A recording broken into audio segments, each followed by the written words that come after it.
आदरणीय अटल जी ने कहा था, उसके पहले जो श्यामा प्रसाद मुखर्जी, दीनदयाल उपाध्याय जी ने अंत्योदय का सिद्धांत दिया था, और जब हम सत्ता में आए तो अटल जी ने ही अंत्योदय से प्रारंभ किया था। अंत्योदय मतलब समाज के अंतिम पायदान पर रहने वाले व्यक्ति का उदय, सबका उदय। और आदरणीय प्रधानमंत्री अटल जी ने जो गरीब योजना, अंत्योदय योजना प्रारंभ की, और देश के यशस्वी प्रधानमंत्री का मूल मंत्र है कि समाज के सभी वर्गों को समाज के मुख्य धारा में लाना, और मुख्य धारा में ही नहीं लाना, जो गरीब है, वंचित है, शोषित है, उसको समाज के मुख्य धारा में लाकर उसको आज उस लक्ष्य को लेकर आज 25 करोड़ से ऊपर हमारी महिलाएं, आज हम 25 करोड़ से ऊपर हमारे देश के नागरिक गरीबी रेखा से नहीं ऊपर आए हैं।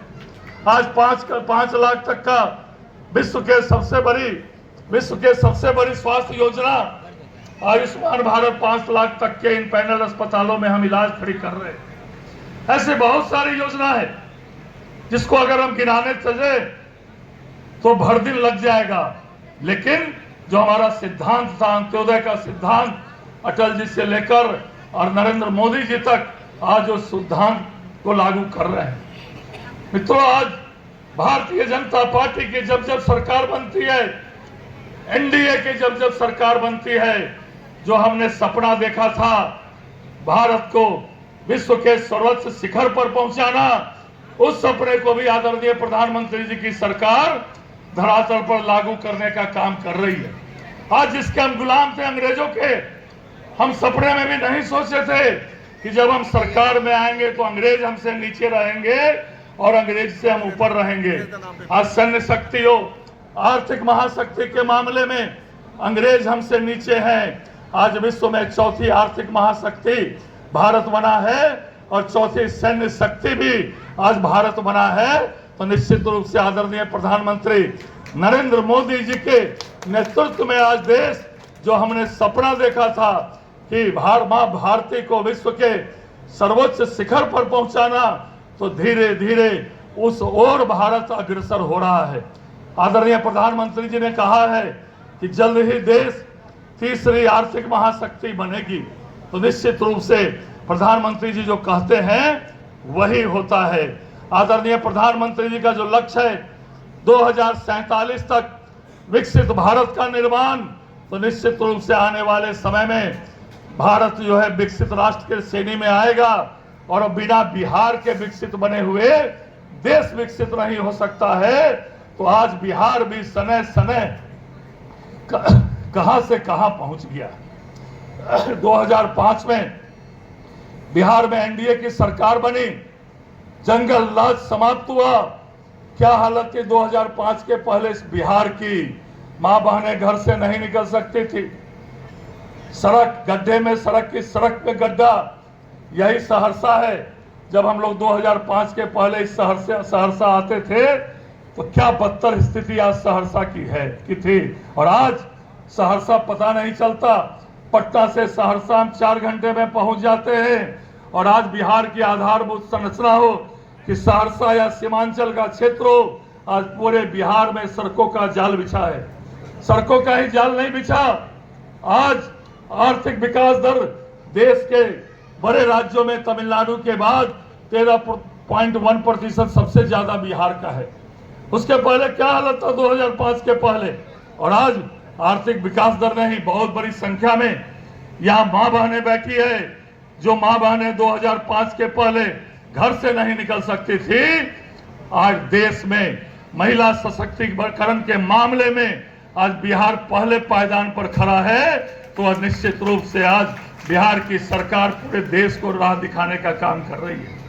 आजीविका के माध्यम से हो कि अभी हम लोगों ने जीविका को की बहनें को और पूरे बिहार के बहनों को अपने पैरों पर खड़ा होने के लिए 1,52,00,000 बहनों के खाते में 10,000 रुपया उनके खातों में पहुंचाया। अपने घरों में अपने सशक्तिकरण के लिए अगर उसको आप सही से उपयोग करेंगे तो आने वाले समय में और राशि जो बिहार सरकार ने कहा है आपके खाते में जाएगी। आज गृह विभाग में देश में सबसे ज्यादा कानून व्यवस्था में प्रतिशत के मामले में सबसे ज्यादा गृह विभाग में आज मां बहनें काम कर रही है। आज 2006 में हम लोगों ने पंचायती राज में आरक्षण दिया, 2007 में हम लोगों ने नगर निकाय में आरक्षण दिया। आज हजारों की संख्या में हमारी बहनें मुखिया हो, जिला परिषद हो, यहाँ बैठी है प्रिया बहन जी, महापौर, उप महापौर, आज हजारों की संख्या में आज बहनें जो है राज्य में शासन, सत्ता और विकास का काम बराबर की भूमिका में करने का काम कर रही है।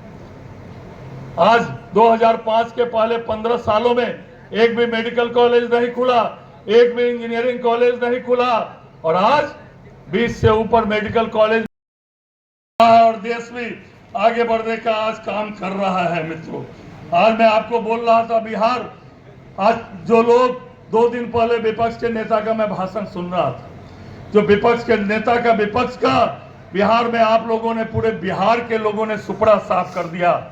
सुपड़ा ही साफ नहीं किया, 25 सीटों पर उनको सिमट दिया। और कांग्रेस की तो ये हालत है, अब तो मुझे लगता है एक मोटरसाइकिल पर भी 3 विधायक, हम लोग सुन रहे हैं कि 3-4 विधायक इधर उधर जा रहे हैं। कांग्रेस के पूरे बिहार में 3 विधायक ही बचने वाले। आज सुपड़ा साफ विपक्ष का हो गया, और वो उसके बाद बिहार से कहां पलायन हुए पता नहीं। आज कहते हैं देश के लोग पलायन, बिहार के लोग पलायन कर रहे हैं, बिहार के लोग पलायन नहीं कर रहे। आज विपक्ष के नेता बिहार से कहां चले जाते हैं पता भी नहीं चलता है। क्या हालत बना के रखी थी बिहार में, जो लोग का पूरा परिवार बेल पर है, केस चल रहा है। और कुछ दिन पहले तो कोर्ट ने कहा ये पूरा परिवार जो है, लालू यादव तेजस्वी का परिवार, पूरा परिवार जो है परिवार में राजनीतिक आपराधिक सिंडिकेट चला रहा है।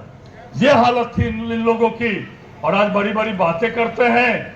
ऐसा इन लोगों का सुपड़ा साफ बिहार के लोगों ने किया है जिसका कोई हिसाब नहीं है। मित्रों, पिछले दिनों 5 राज्यसभा का चुनाव भी हुआ, पूरे 5 के 5 सीट एनडीए ने जीती, और उसमें 3 हमारे एनडीए दल के राष्ट्रीय अध्यक्ष राज्यसभा के रूप में चुने गए हैं। हमारे बिहार के माननीय मुख्यमंत्री नीतीश कुमार जी, हमारे पार्टी के राष्ट्रीय अध्यक्ष आदरणीय नितिन नवीन जी, और आरएलएम के राष्ट्रीय अध्यक्ष उपेंद्र कुशवाहा जी, और भारतीय जनता पार्टी ने एक रविदास समाज के शिवेश राम को राज्यसभा भेजने का काम किया, और आदरणीय गुदरी के लाल कर्पूरी ठाकुर जी के भी पुत्र रामनाथ ठाकुर जी जो मंत्री है वो भी राज्यसभा में गए। इन लोगों ने एडी सिंह को खड़ा किया था। और मैं दावे के साथ कह सकता हूं कि अगर लालू परिवार को यह पता होता यह पूर्ण बहुमत हमको है, हम राज्यसभा किसी को भेज सकते हैं, तो एडी सिंह को नहीं भेजते, लालू तेजस्वी परिवार का कोई सदस्य राज्यसभा का सदस्य होता और वो राज्यसभा चुनकर जाता। इन लोगों ने एडी सिंह को ठगने का काम किया है। मित्रों, इसलिए बिहार के लोग उन सभी बातों को जान रहे हैं। और आज मैं भारतीय जनता पार्टी के कार्यकर्ता सम्मेलन में बैठा हूं। मित्रों, भारतीय जनता पार्टी में कार्यकर्ता ही सब कुछ है, और कार्यकर्ता अपने काम के बल पर किसी भी दायित्व में पहुंच सकता है, ये दिखाई पड़ रहा है। मैं आपके सामने खड़ा हूं, विद्यार्थी परिषद का एक कार्यकर्ता था, सरस्वती शिशु मंदिर में पढ़ा, मंडल का अध्यक्ष था, और आज प्रदेश के अध्यक्ष के दायित्व के रूप में आप में खड़ा हूं, तो निश्चित रूप से यह भारतीय जनता पार्टी में ही संभव है।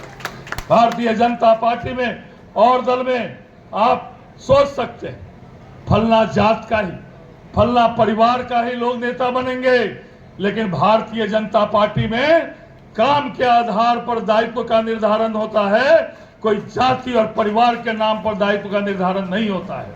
आज नितिन नवीन जी हमारे राष्ट्रीय अध्यक्ष, कभी हम लोग कल्पना नहीं कर सकते थे, आज प्रधानमंत्री जी ने उनको राष्ट्रीय अध्यक्ष बनाया। और प्रधानमंत्री जी ने क्या कहा, जिस दिन नितिन नवीन जी का दायित्व ग्रहण हो रहा था, संगठन में हमारे बॉस नितिन नवीन जी हैं, यह है भारतीय जनता पार्टी में संगठन का महत्व। जो भी यहां कार्य करता है, काम के बल पर कोई भी कहीं पहुंच सकता है।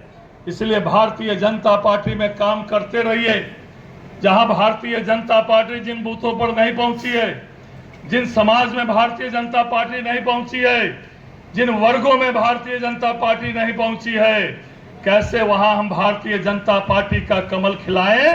यह निश्चित रूप से सभी कार्यकर्ताओं को लग के वहां भी कमल खिलना चाहिए जहां अभी तक भारतीय जनता पार्टी नहीं पहुंची है। और मैं निश्चित रूप से यह कह सकता हूं कि भारतीय जनता पार्टी में कोई भी कार्यकर्ता बूथ पर काम करता है तो दिल्ली तक उसके काम को देखा जाता है और काम के बल पर कोई भी कहीं पहुंच सकता है। मैं बार बार यह कहता हूं। आप उल्टा के देख लीजिए, केंद्रीय नेतृत्व या प्रदेश नेतृत्व हो, अमित शाह जी बूथ के अध्यक्ष थे, मंडल के अध्यक्ष थे, राजनाथ जी बूथ के अध्यक्ष थे, आदरणीय नरेंद्र मोदी जी संघ के प्रचारक थे, पार्टी के एक सामान्य कार्यकर्ता थे। ऊपर से नीचे तक भारतीय जनता पार्टी में जो भी कार्यकर्ता काम करता है वह जाति के नाम पर और परिवार के नाम पर काम नहीं करता है, अपने काम के नाम पर आगे बढ़ने का काम करता है। आदरणीय नरेंद्र मोदी जी ने, हमारी सरकार ने 16 से 18 तक विशेष सत्र बुलाया है। वह विशेष सत्र क्यों बुलाया है?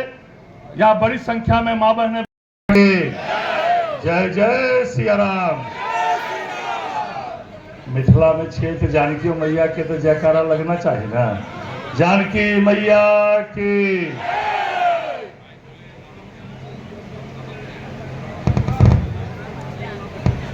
आज कार्यकर्ता सम्मेलन एवं कार्यकर्ताओं के इस सम्मान समारोह में श्री उग्रतारा स्थान, सिंहेश्वर स्थान, महादेव और मंडन मिश्र जी के इस पावन धरती पर आप सभी लोगों को नमस्कार और प्रणाम करता हूं। आज इस कार्यकर्ताओं के सम्मेलन में मंच पर उपस्थित पार्टी के जिला के अध्यक्ष श्री साजन शर्मा जी, प्रदेश के महामंत्री और पूर्व विधान पार्षद राधा मोहन शर्मा जी, मंच पर उपस्थित नगर निगम की महापौर श्रीमती बेनप्रिया जी, प्रदेश के मंत्री एवं इस क्षेत्र के प्रभारी भारतीय जनता पार्टी के मनोज कुमार सिंह जी, सह क्षेत्रीय प्रभारी श्री सत्येंद्र राय जी, पूर्व विधायक हम लोग के अभिभावक सुरेंद्र यादव जी, और जिनके नेतृत्व में मैंने विद्यार्थी परिषद में काम किया, लगातार उनके नेतृत्व में बरसों बरस तक मैंने विद्यार्थी परिषद में कई दायित्वों का निर्वहन किया। ऐसे मेरे अभिभावक और विद्यार्थी परिषद के पूर्व राष्ट्रीय अध्यक्ष और वर्तमान में पार्टी के प्रदेश कार्य समिति के सदस्य आदरणीय राम नरेश सिंह जी, मंच पर उपस्थित पार्टी के जिला के प्रभारी सुनील कुमार जी, पार्टी के पूर्व जिला के अध्यक्षगण श्री मदन प्रसाद चौधरी जी, श्री राजीव रंजन जी, श्री नीरज गुप्ता जी, मंच संचालन के रूप में कार्य कर रहे जिला के महामंत्री शिवभूषण सिंह जी, मंच पर उपस्थित अन्य सभी पार्टी के पदाधिकारीगण, महामंत्रीगण, जिला के प्रभारी पदाधिकारी, मंडल के अध्यक्ष, सभी पार्टी के वरिष्ठ नेतागण और बड़ी संख्या में यहाँ उपस्थित भाइयों एवं बहनों, और यहाँ इलेक्ट्रॉनिक एवं प्रिंट मीडिया के भी बहुत सारे मित्र बैठे हैं। सबको मैं अपनी ओर से नमस्कार और प्रणाम करता हूँ।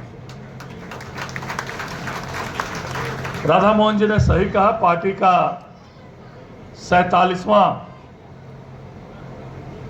स्थापना समारोह सप्ताह के रूप में पूरे देश में हम लोग मना रहे हैं। भारतीय जनता पार्टी की स्थापना 6 अप्रैल 1980 को हुई थी और आज 46 वर्ष भारतीय जनता पार्टी के यात्रा के पूरे हुए हैं। और इस 46 वर्ष में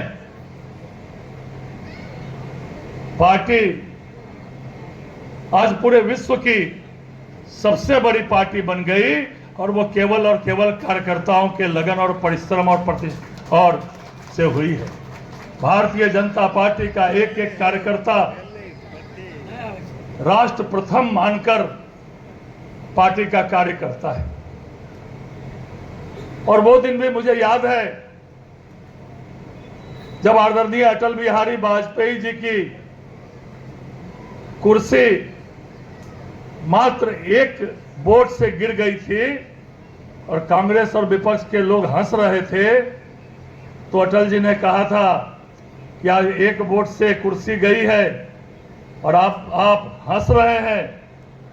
एक दिन ऐसा भी आएगा कि पूरे देश में कमल खिलेगा और आप एक एक सांसद के लिए तरसेंगे। ये अटल जी ने अपने भाषण में कहा था और वो सही में धरातल पर दिखाई पड़ रहा है। जब आज पूरे देश में के अधिकांश राज्यों में भारतीय जनता पार्टी की सरकार है, एनडीए की सरकार है और आज विश्व की सबसे बड़ी पार्टी भारतीय जनता पार्टी बनी है, तो निश्चित रूप से सभी कार्यकर्ताओं के लगन परिश्रम की पराकाष्ठा और हमारे देश के यशस्वी प्रधानमंत्री जो विश्व के सबसे बड़े लोकप्रिय नेता हैं, जिनके कारण आज पार्टी विश्व की सबसे बड़ी पार्टी बनी है। देश के यशस्वी प्रधानमंत्री आदरणीय नरेंद्र मोदी जी ने जब पिछला 46वां स्थापना समारोह मना रहे थे तो उन्होंने अपने संबोधन में कहा था, पिछले वर्ष भाजपा सबका साथ, सबका विकास, सबका विश्वास, सबका प्रयास के मंत्र के साथ काम कर रही है। हमारा समर्पण है मां भारती को, हमारा समर्पण है देश के करोड़ों